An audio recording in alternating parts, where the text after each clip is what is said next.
My dear friend, thank you for your warm welcome, and we have just concluded productive discussions on ways to take the long-standing partnership between Jordan and Germany to further heights. And yesterday we both had the pleasure of opening the Global Disability Summit, co-organized by our countries in partnership with the International Disability Alliance.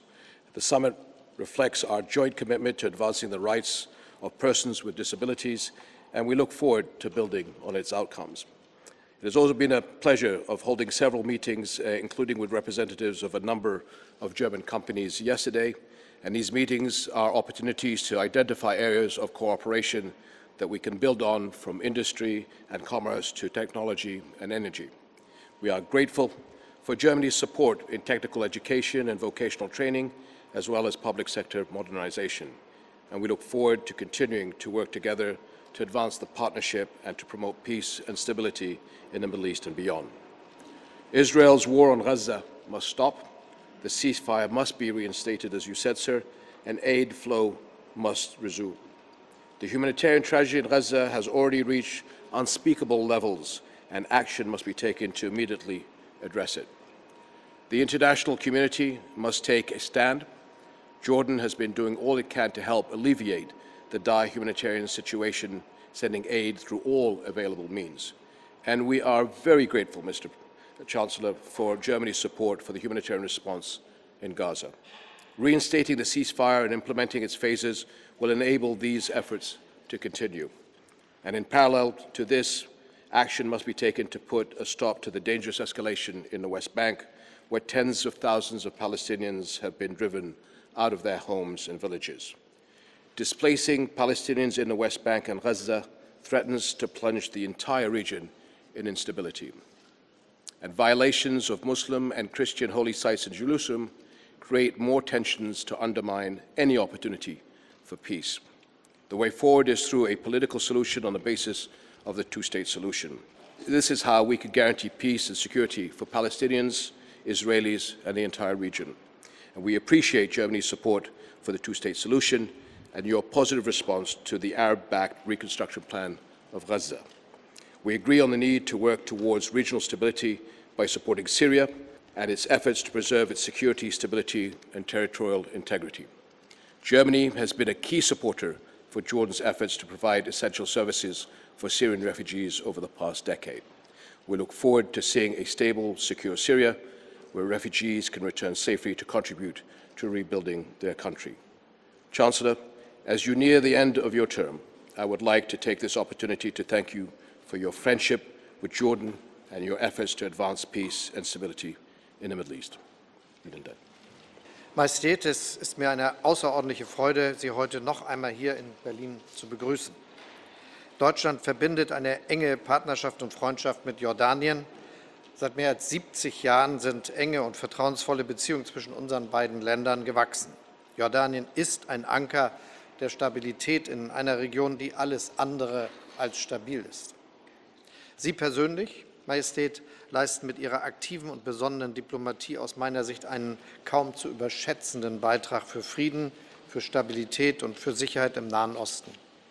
Dafür möchte ich Ihnen hier und an dieser Stelle noch einmal ganz herzlich danken. Thank you. Die dramatische Lage in den palästinensischen Gebieten, vor allem im Gazastreifen, stand auch heute wieder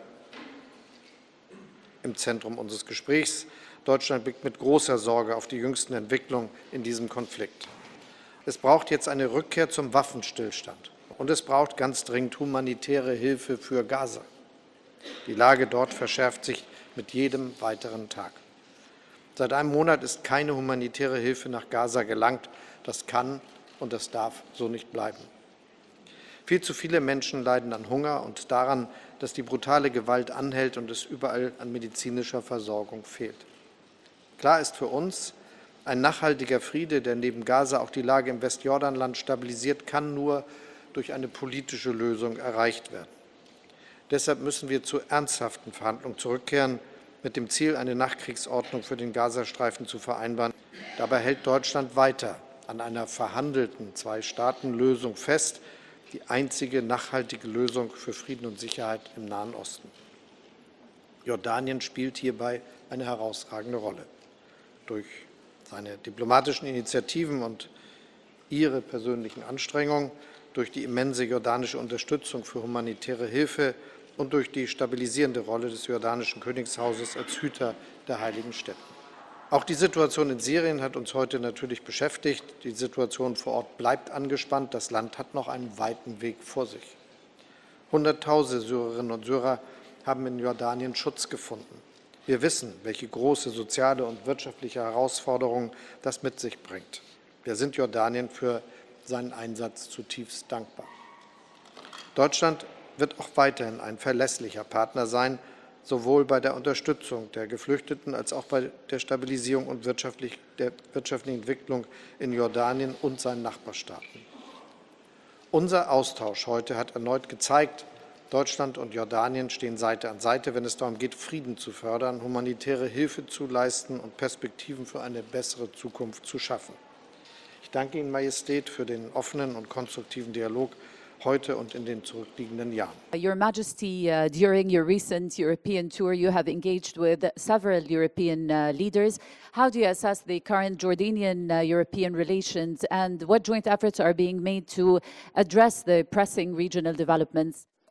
Thank you. Well, obviously, we've had a very good, successful visit here in Germany, as we've done so with other countries in Europe. I believe that we're at a stage now where Arab and European relations are even stronger, and we're working closer together to see how we can deal with the challenges in our area. So obviously, foremost is putting the end of the war in Gaza as quickly as possible, and looking at how to move forward, having come from the United States, talking about reconstruction and the political process, hopefully, that allows us to move forward in our part of the world to solve our problems. And again, we're not just talking about the Israeli-Palestinian issue, we're looking at, hopefully, what is happening in Lebanon as well as in Syria. So I will be meeting other European leaders in the next couple of weeks, but I can say because of this relationship, this has been very fruitful and engaging on how to move forward in the coming months. Majesty, sehen Sie die USA noch als verlässlichen Verbündeten, weil US-Präsident Trump ja auch die Pläne der israelischen Regierung unterstützt, dass möglichst viele Palästinenser den Gazastreifen verlassen sollen und dann in Ägypten oder in Jordanien Aufnahme findet? Also sind die USA noch ein verlässlicher Verbündeter? Thank you. I think if you remember our discussions in Washington, D.C., I had mentioned that the Arabs are working on a reconstruction plan as well as dealing with the politics of the situation. Obviously, the breaking of the ceasefire has been a tremendous setback for all of us, but I believe in the coming weeks and hopefully when the ceasefire is reinstated, that the Arab foreign ministers will be coming to Europe to explain to our European partners how to move forward on these challenges and then going to the United States. So we do hope that we will have a very articulated plan on the rebuilding of Gaza that can get the buy-in of everybody. Thank you.